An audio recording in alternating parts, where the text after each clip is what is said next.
Assalamu alaikum students, welcome back to class and the essay that we're going to be dealing with today is written by Richard Steele. If you remember from the last class, I told you that the Spectator comprised of essays that had been written by Joseph Addison and Richard Steele, and the format that they adopted was that each day one of them would write on a topic of interest to them and to their contemporaries. So before we go on to the essay that was published on the 2nd of March 1711, let me quickly take you through what we do know about Richard Steele.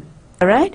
I hope you're all prepared to do a little bit of history before we go on to what interests Richard Steele. Okay. Richard Steele was knighted, but before he was knighted, Richard Steele was born in Dublin, and his father died when he was only 5 years old. So his uncle paid for his education, and he was sent to the Charterhouse School in 1684, from where he went to Oxford. And although he went to the university, he left without taking a degree. So he didn't really complete his education because he wanted to pursue a career in the army. And you know, in those days, commissions were bought so that young men belonging to the nobility, they could buy a commission, and depending on the amount of money that they could afford to spend, they would get the rank that they wanted. So he left his education and went to the army, where he attained the rank of captain, and left the army in 1705. So by that time he had had enough of the defense forces. He had begun to write while he was still in the army, and it is in 1701 that he first penned a spiritual work that was titled The Christian Hero, and that brought him a little fame. Added to this was the play that he wrote, and which became really popular, and this play had the title of The Conscious Lovers. Over the course of his career, he wrote several plays, periodicals, and political pamphlets. So he wasn't only dabbling in essay writing, he did a lot of other kinds of writing also, and he dabbled in many different genres of literature. His personality could best be described as that of a good time Charlie. So he was of a very socializing temperament. He was very social in nature, as he says, convivial, generous to a fault, very open with his money, with his wealth, with his ideas, and of course he loved to eat and he loved to drink.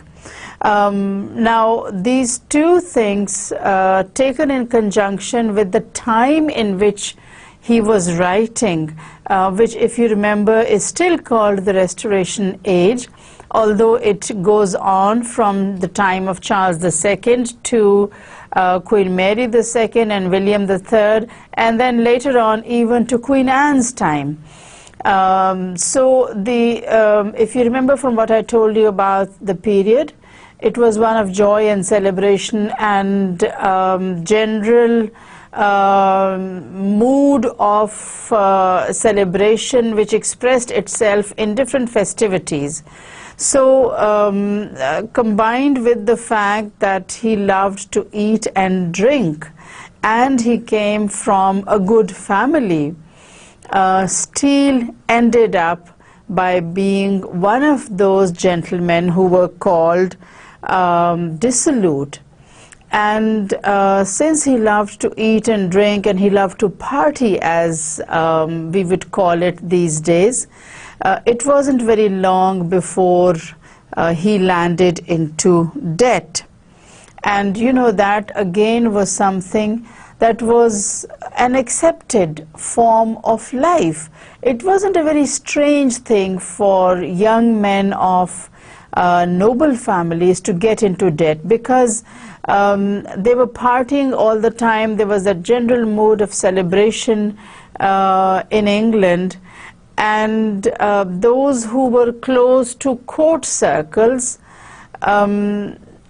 did get into situations where they either became inveterate gamblers, or they got caught up in that circle where gambling and drinking were part of the lifestyle. In fact, they were essential if you were to be considered one of the nobility. So this gambling led these young men into debt, and they would sometimes be strange gambles or strange bets that were placed. And it wasn't very strange to hear of a young man selling everything, not just the property that he owned, but even the clothes off his back. And that was a situation that was accepted. So that's just to give you an idea of the kind of lifestyle that was being followed by these young men. And Richard Steele was one of those young men who loved to party, who loved to go out, and who loved to be considered one of the set. And the set, of course, comprised of young men who would drink together, who would party together, and would invariably spend the night gambling.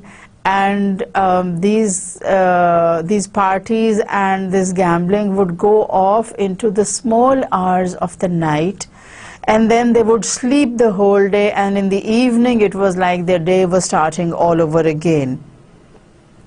So that's the kind of person Steele was.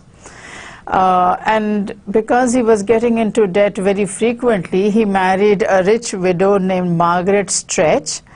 And because he was interested in writing plays and producing for the theatre, he was named governor of the Drury Lane Theatre in 1714. And the following year, he got a knighthood. And of course, when he got the knighthood, he also got some property with it. There was some money coming to him. So it was all hunky-dory. His health deteriorated, because when you are into that party-going set all the time, and you're drinking and gambling far into the night, it really tells its toll on your health. So he died in September 1729, and he was aged only 58. So 58 was not a very long age, but because he had put in everything in those 58 years, his life came to an end very abruptly.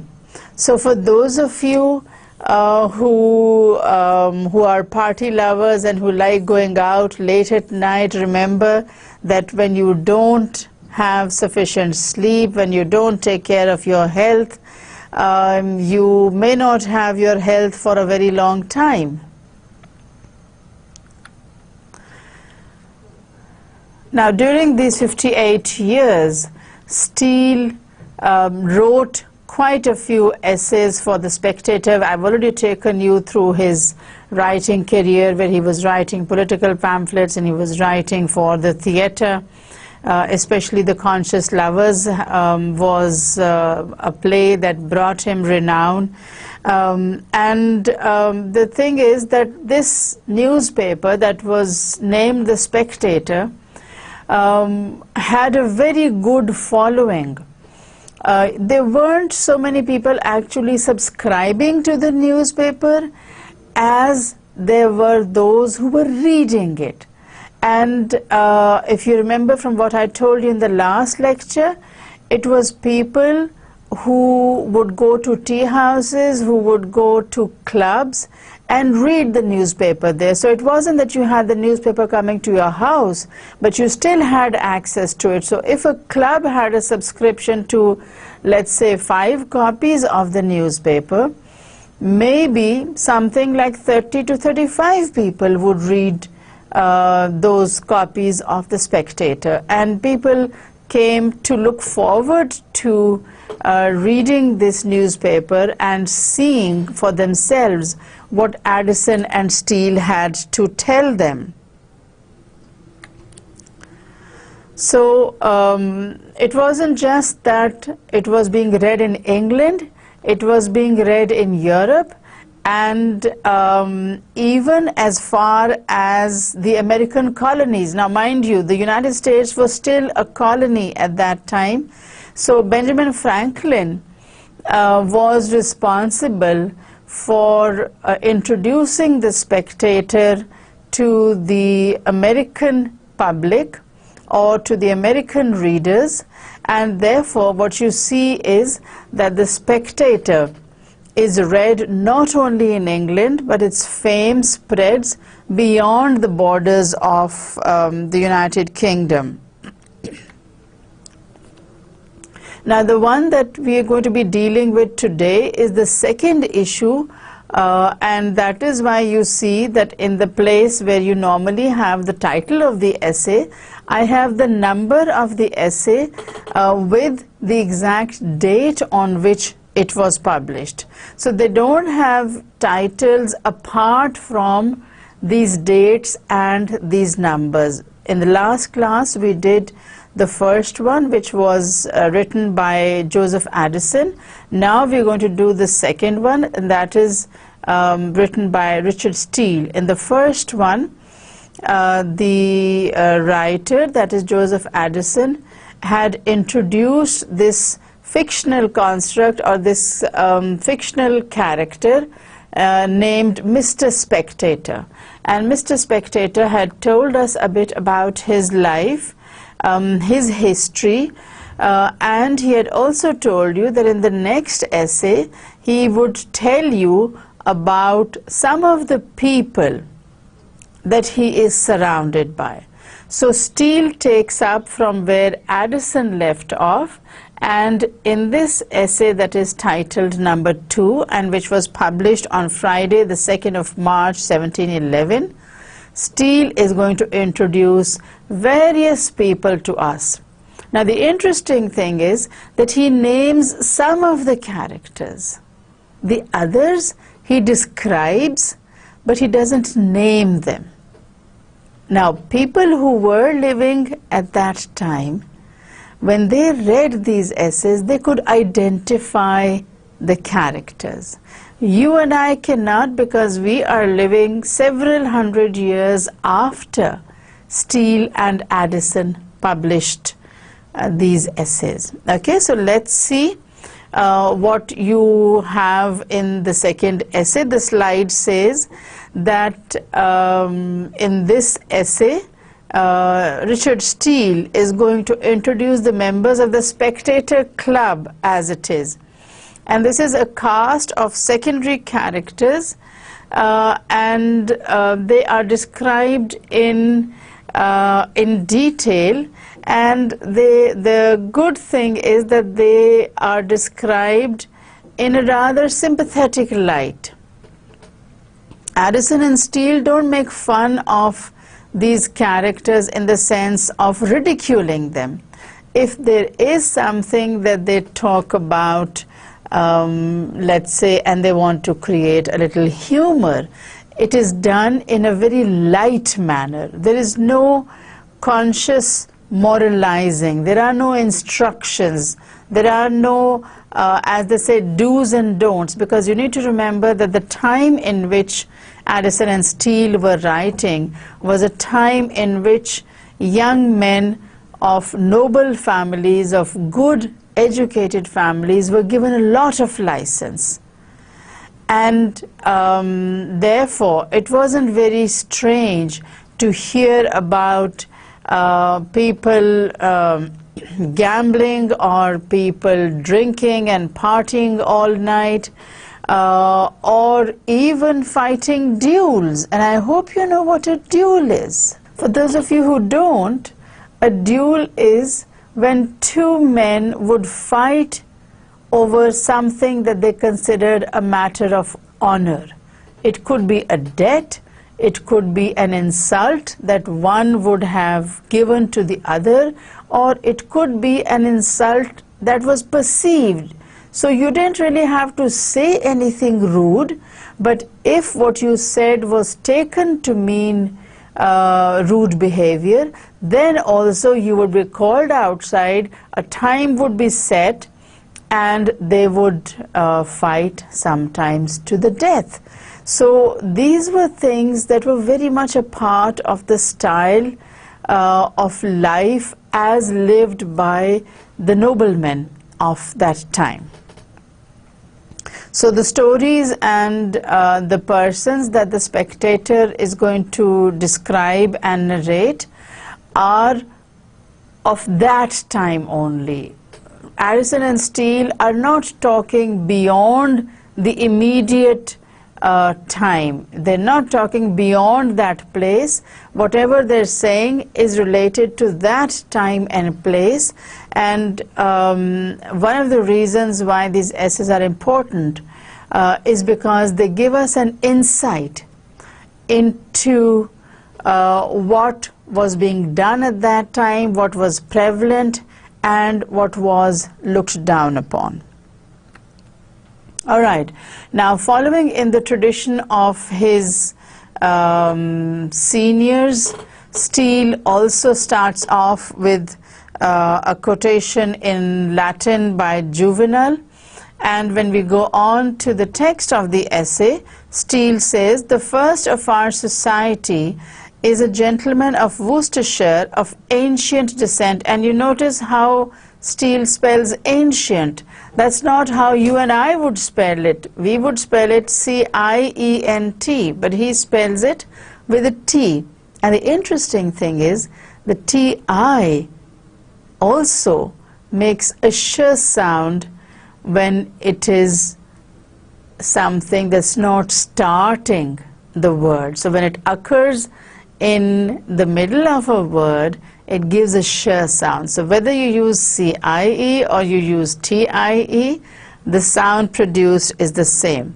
So the first character whom he introduces is Sir Roger de Coverley, and about him Steele says that his great-grandfather was inventor of that famous country dance which is called after him. So the first person he is introducing is Sir Roger de Coverley, and he says that the most famous thing about Sir Roger de Coverley is that his great-grandfather invented a dance, and it was named after him. So you see, right at the beginning, Steele introduces the tone of the essay, and because he is talking about a dance, you know that this is something that is acceptable. But at the same time, Steele is making a very gentle dig at the fact that the most famous thing about Sir Roger de Coverley is not something heroic that his great-grandfather did, but the fact that he invented this famous country dance. Okay, so this also gives you the idea that this is going to be occurring again and again. This is not the only time that parties and dances are being mentioned. All who know that shire, that is Worcestershire, are very well acquainted with the parts and merits of Sir Roger. Sir Roger de Coverley is known in his own area. He is a gentleman that is very singular in his behavior. So there are parts of his temperament, his nature, that are known in his area. So his singularities proceed from his good sense and are contradictions to the manners of the world only as he thinks the world is in the wrong. Now, here you have an idea of how highly Sir Roger thinks of himself. What he is doing is right, and if the rest of the world is doing something different, then the rest of the world is wrong from Sir Roger de Coverley's point of view.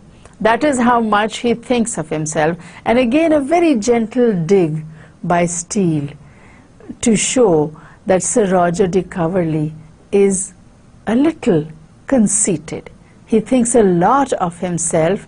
He thinks so much of himself that he does not consider anything wrong if he likes it. If he likes it, it's right. That's the way it should be, and that is the way it has to be. So he has habits that are different, but these different habits he will defend because he thinks that he is in the right, and if the rest of the world is not behaving in the same way that he is, then he is right and the rest of the world is wrong. So this humor creates no enemies. Now that's a very strange idea. Generally, when people are conceited and when people think very highly of themselves, such people can become obnoxious. But the good thing about Sir Roger de Coverley is that this humor creates no enemies, for he does nothing with sourness or obstinacy. He's not a sourpuss. He is a jolly person. He is jovial. He likes to get on with people. He likes making friends with people. And therefore, he is not to be confused with those people who are conceited, who think the world of themselves, and who are not willing to make any concessions whatsoever, and who will generally be very rude because they think they are right. So they think that it is their right to tell the rest of the world that the world is wrong and that they are in the right. So he's not an obnoxious person. He's not obstinate. He has his own opinions. He thinks those opinions are right, but he conveys his opinions in such a manner that people do not think that he's bad-tempered. There's a way of doing things, and your speech is a very important part of your character, because it's not just the words that you utter, it's the way that you utter them, it's the manner, it's the tone in which those words are uttered, which actually decides whether you are a successful person or not. Certain people will say the most commonplace thing in such an obnoxious manner that you at once want to tell them that they are wrong, and you don't want to have anything to do with them.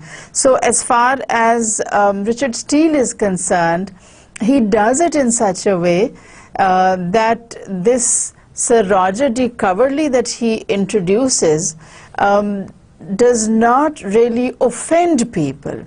He has his own opinions, he has his viewpoints, but he does not make himself obnoxious to those who are around him. And then he gives you one additional detail, and he says that when he is in town, that is when he is in London, he lives in the place that is known as Soho Square. Now this Soho is the same Soho that you have even now, but at that time it was a new place that had come up, and this was the place where young men of money would keep apartments for when they were in town.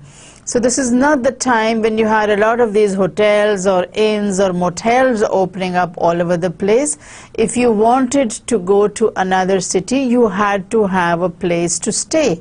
So you either stayed with friends or family, like we in Pakistan do, or you kept an apartment. If you could afford it, you kept an apartment in town, and whenever you were there, you used that apartment as your residence. Okay, so he had this house that he maintained, and he lived in Soho Square. And another interesting thing regarding Sir Roger de Coverley that Steele talks about is the fact that Roger de Coverley did not get married. And he gives you the reason also. He says, the reason is that he was crossed in love by a perverse, beautiful widow of the next county to him. The beautiful widow perhaps reminds you of Richard Steele's life, and the fact that he ended up marrying a rich widow, a wealthy widow, because he couldn't make ends meet. His lifestyle was such that he needed more money coming in. So he went and married this very rich woman who was already a widow. So Sir Roger de Coverley was crossed in love, was turned down by this beautiful widow who lived not in Worcestershire but in the county next to him. So he was so broken-hearted that he decided not to get married at all. And so Steele says that he remained a bachelor. Sir Roger was what you call a fine gentleman, and his description of and definition of a fine gentleman is that he had often supped with my Lord Rochester and Sir George Etheridge, fought a duel upon his first coming to town, and kicked Bully Dawson in a public coffee house for calling him youngster.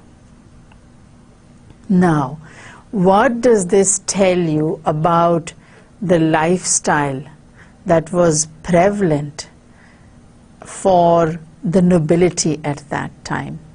That you were known by your contacts, your communication with other people was very important.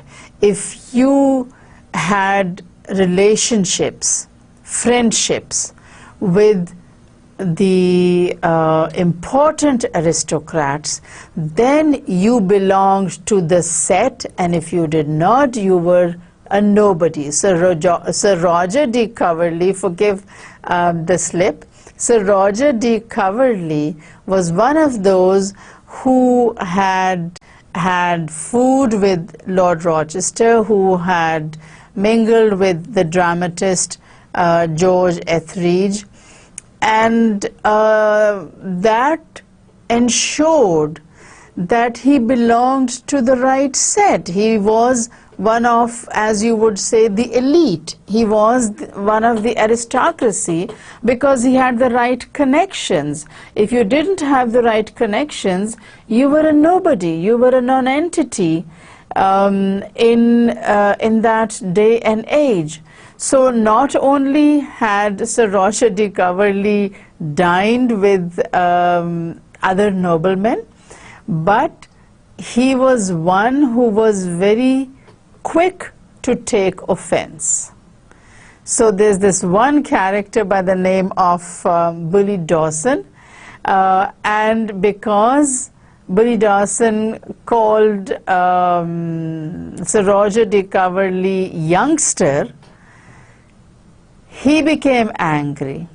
He became so angry that he started to kick him. Now that's the kind of lifestyle that was being followed. Nowadays, if you start kicking people around you, or people who are in your club, or people whom you meet in a hotel, that kind of a behavior will not be tolerated. Very soon you'll have either the police coming in or the management coming in.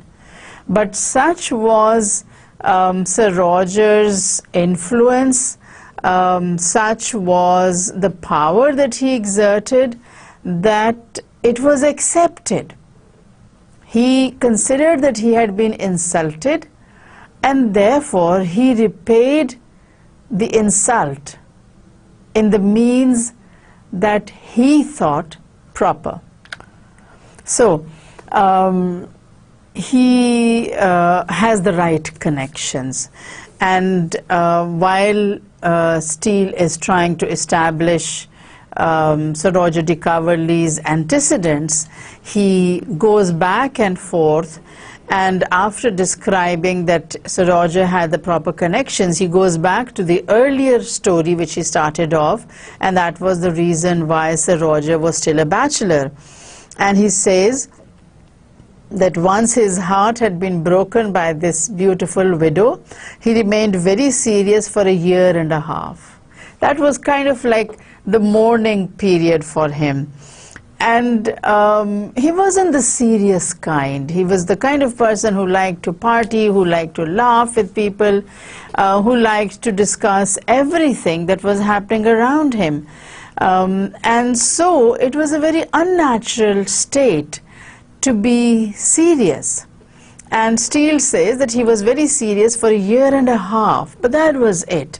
And during that time, what he did was that he was in such deep mourning that he let this mourning period show.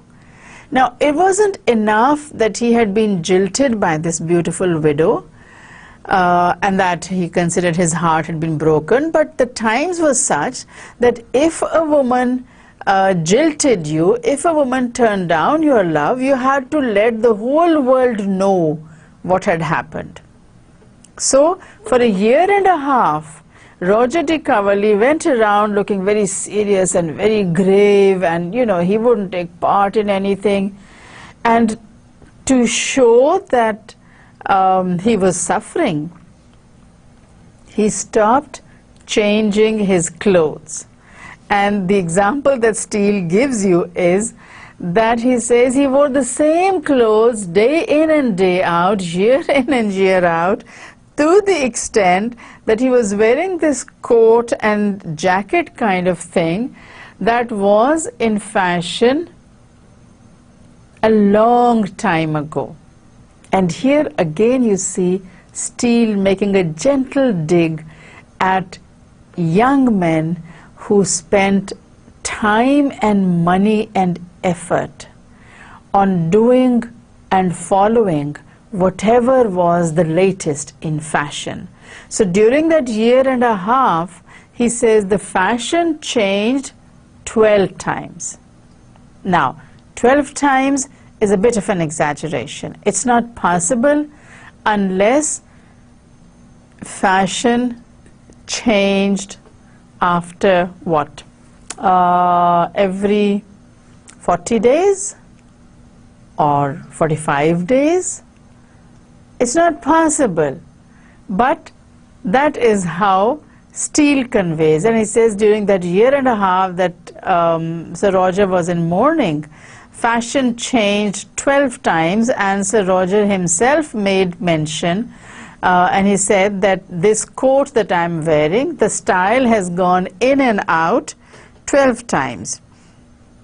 And so he continued to wear that same coat because it was going to go out of fashion and then come back in fashion. So he continued to wear it, and he didn't change the style. He didn't even change the very clothes. He continued to wear the same clothes. He didn't have any clothes made. Now, you and I might think that that is something that is very frivolous, but believe me, the young men of that age spent a whole lot of time and money and effort in order to follow the dictates of fashion. I know some around me, some of you are very conscious of what is the latest and what is in fashion and what is not in fashion. But the times that we're talking about, the young men who had money, who belonged to the nobility, they spent a lot of time and a lot of money on their dresses, on the way that their dresses were stitched. And this was the time when men were wearing a lot of silk. You know, just as in Pakistan, there is this very in thing of young men wearing a lot of silk. 20, 30 years ago, men did not wear silk. They just wore cotton stuff, and the maximum that they could do was wear acrylic or wear woolen clothes when it was cold. But now you see that on formal occasions, young men are wearing a lot of silk. And that's the same thing that you had during the times of Queen Mary II, Queen Anne. And it wasn't just confined to silk. They were also wearing a lot of soft linen. They were also wearing fur. They were also wearing a lot of lace. So, and of course jewelry, just as these days young men are wearing what you call bling blings. Yes, they had their jewelry. They had all these fancy cufflinks, which were called studs, and they had these buttons which were made of precious metals. So they had money, so they flaunted this money. Okay, so coming back to Roger de Coverley, let's see who else is in the Spectator Club and what they are doing. So as far as Sir Roger is concerned, Steele says that when his heart was broken, and during that year and a half, Sir Roger grew humble in his desires. So he wasn't really changing his clothes all the time, because he was heartbroken, and it was almost that his friends started to make fun of him and to ask him what was wrong with him. But since Sir Roger's heart had been broken, he thought that he would go into mourning and observe mourning in the proper manner, and that meant that you couldn't joke, you couldn't go to parties, you couldn't spend time and money changing clothes. And you know, this was the time when young men would spend hours getting ready. Yes, they do it now also, but they have less to put on than they had in those days. Sir Roger, he says, is now 56. Cheerful, gay and hearty, keeps a good house in both town and country, a great lover of mankind. So that heartache is in the past. That year and a half of mourning is in the past. And now that Sir Roger is 56 years old, he is the life and soul of parties, and he is as jovial as he used to be before this incident with the widow happened and his heart was broken. So Sir Roger de Coverley is very well loved by his friends and by the other members of what Steele has called the Spectator Club. So he's not the kind of person who's shown a lot of respect and reverence, but he is more loved. And the difference is not that you are rude to one and respectful to another. It is that with one, you can joke, you can laugh, you can enjoy yourself.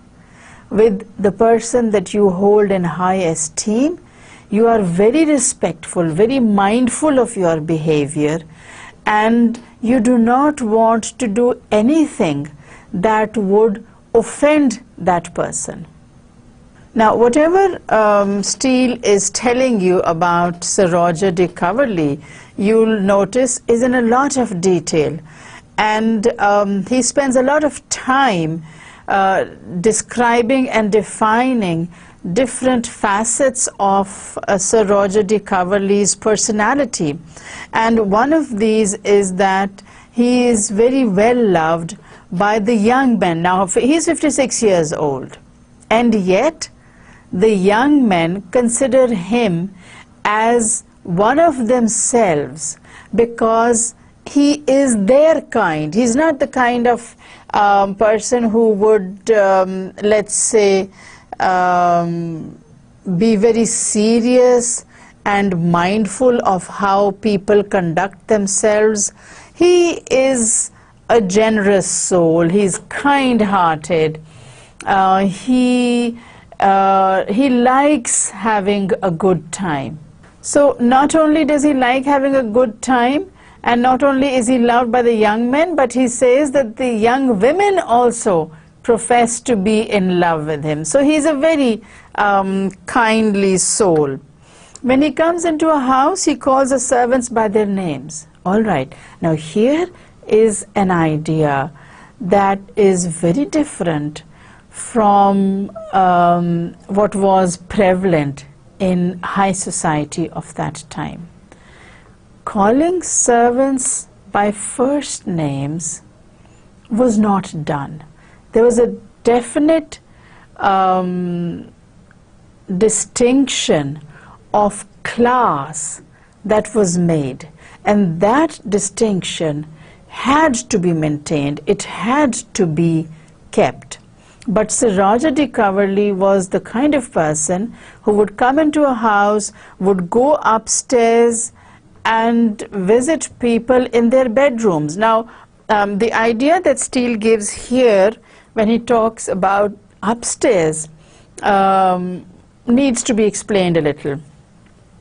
The way that houses were constructed, the living area was on the ground floor, and that is the drawing room or the informal sitting room, what was known as also the parlor, was on the ground floor. And the living quarters, the accommodation, would be upstairs.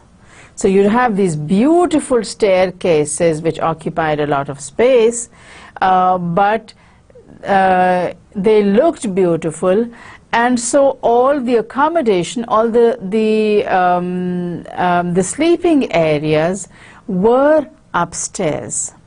The idea was that visitors would have the ground floor, you would receive them there, you would serve them there, you would have the kitchen there, and the dining room also, but the actual sleeping quarters would be out of bounds for people who came to visit, and they would only be accessible to, let's say, very close friends who were living in the house or relatives. Only family and close friends were allowed to visit people in their bedrooms. But Sir Roger de Coverley is the kind of person who's not very formal. You know, the downstairs place would be very formal. You'd have a drawing room, and you would have certain manners and certain etiquettes that were required in a drawing room. And you would have maybe a separate room for the men where they could smoke, or where they could drink. They were not supposed to take alcohol in front of the women or the ladies. So very definite and very formal situation existed on the ground floor, and anyone who went above the ground floor would be on very good terms with the people of the household, and that is what Sir Roger was like. So he would call the servants by their first names, he would go upstairs, he would visit the women in the bedrooms, and so he was not the kind of person who would be very formal and who would stand on ceremony. Currently, he says, Sir Roger is a justice of the quorum. He fills the chair at a quarter session with great abilities, and 3 months ago, and this is where again you see the tongue-in-cheek humor of Steele. He says 3 months ago he gained universal applause, universal appreciation by explaining a passage in the Game Act. Now, the Game Act was a law that was related to hunting. And hunting again was one of the pursuits of the nobility. It wasn't something that the common people indulged in. It was, strictly speaking, something that was reserved for the nobility. And if you did not hunt, you didn't gamble, you didn't drink, you didn't belong to the nobility. So these were essential characteristics.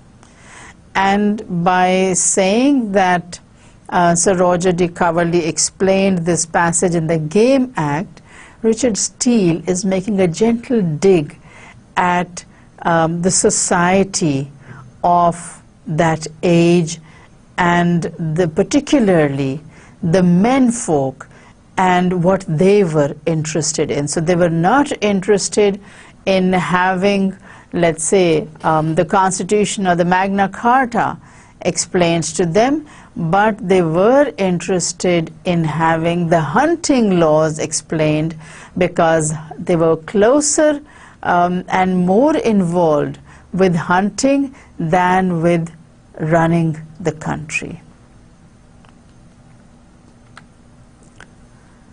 And we move on from Sir Richard to another gentleman. So he's the kind of person who doesn't stand on ceremony, who is not formal.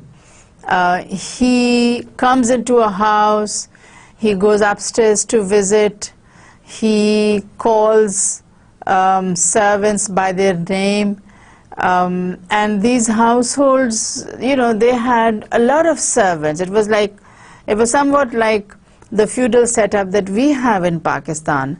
And if you think of the feudal setup with the mazares and the jagirdars, it will give you an idea of the kind of setup that existed in the times of Richard Steele and Joseph Addison. Men restricted themselves because of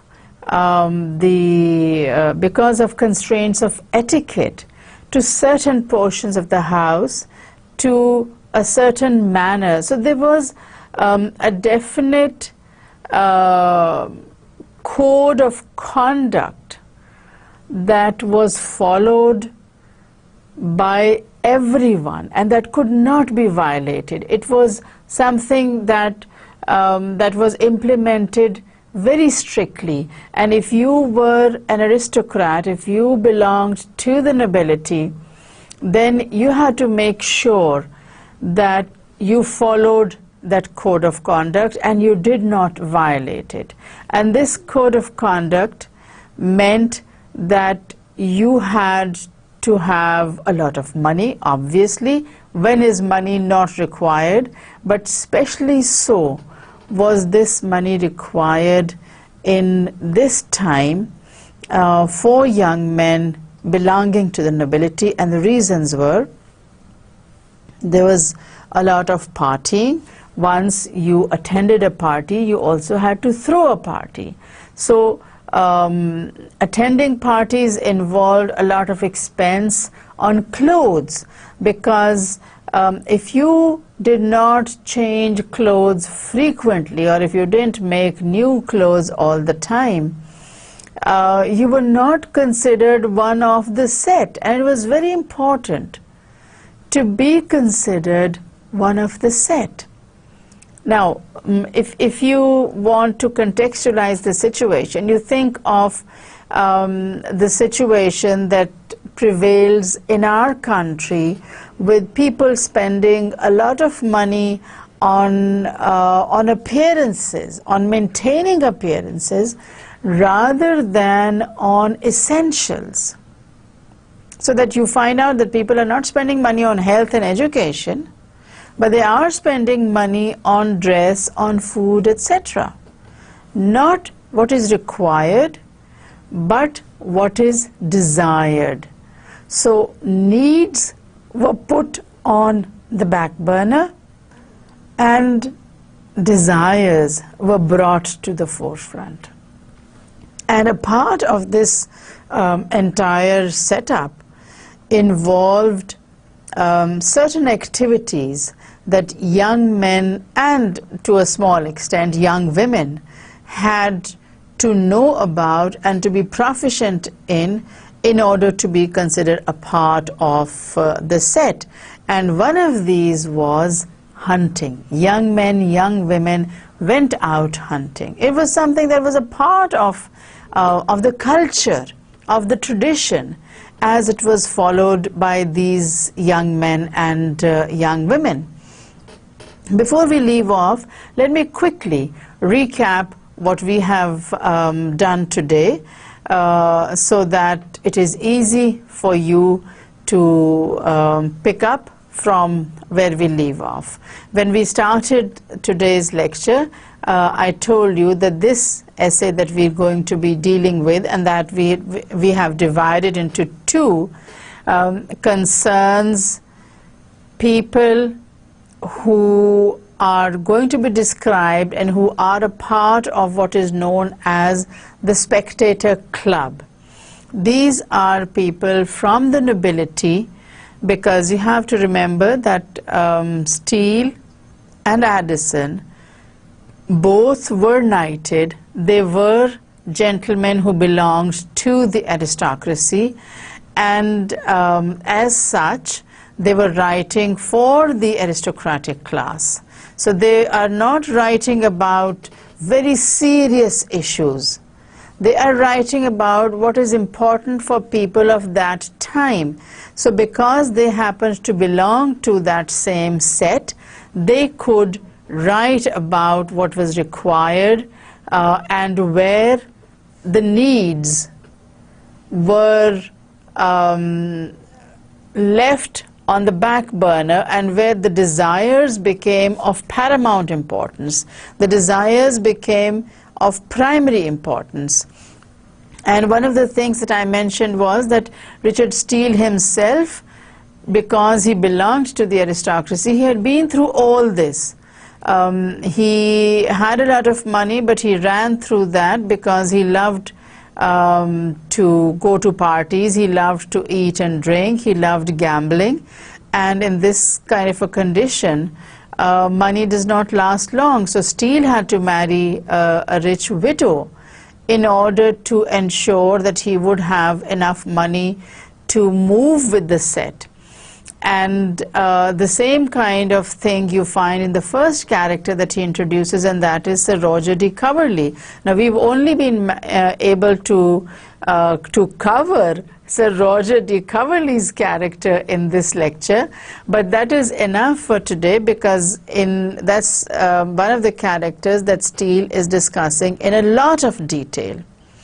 And you need to see how he mentions certain facets of the personality of Sir Roger de Coverley, which are a reflection of what was prevalent at that time, what the young men of that time were doing.